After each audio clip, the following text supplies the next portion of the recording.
Oh, Jar Jar Binks, you fill me with so much laughter. Wouldn't you agree?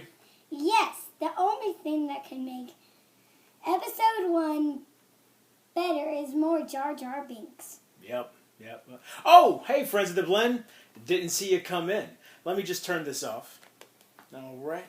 We're living in the golden age of gaming right now, and nowhere is this more obvious than in movie and television show IPs. Every day it seems like we get not only more and more board games, but better quality board games coming out. There was a time when if you saw a board game come out that had a Hollywood IP attached to it, you could pretty much just say to yourself, I'm passing over that one. Not going to have anything to do with it.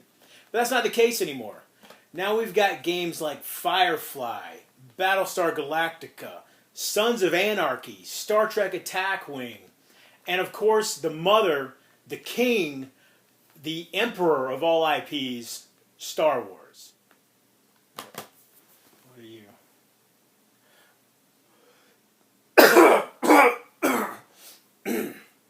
Oh, that was weird. In the past, Star Wars has suffered through adaptations such as Star Wars Guess Who, Star Wars Life, A Jedi's Path, Star Wars Monopoly, and Star Wars Operation, which has the creepiest version of C-3PO I've ever seen.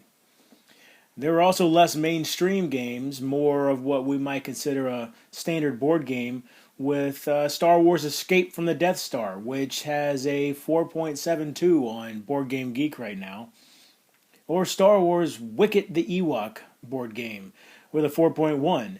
And then there is Star Wars Epic Duels that actually has a fairly high score of 6.98. But today there are 3 Star Wars games currently being supported by Fantasy Flight with very active fan bases. You've got Armada that brings you the massive space battles. You've got Star Wars X-Wing that zooms in on those space battles to the dogfights that occur between the individually piloted ships or the slightly larger ships. And then you've got my personal favorite, Star Wars Imperial Assault, that zooms all the way down to the ground fighting level. Imperial Assault feels like the culmination of decades of misfires and partial successes that finally resulted in creating exactly what Star Wars feels like. It's a one versus many game, and the campaign has a branching storyline so that no matter who wins, the Imperials or the Rebels, the story always moves forward.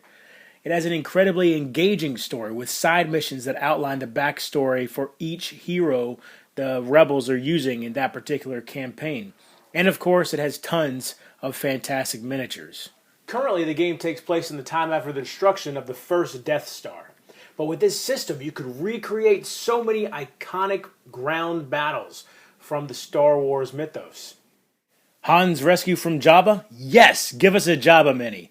The Battle of Naboo? Yeah, give us Gungan minis. Escape from Cloud City? Yes, give me Billy D. Williams.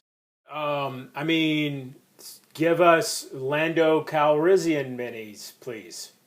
So with all that being said, with so many great Hollywood IPs coming to board games, and IPs from other areas coming to board games, lending their themes to make some fantastic games, there has never been a better time where if you're bored online, to board offline.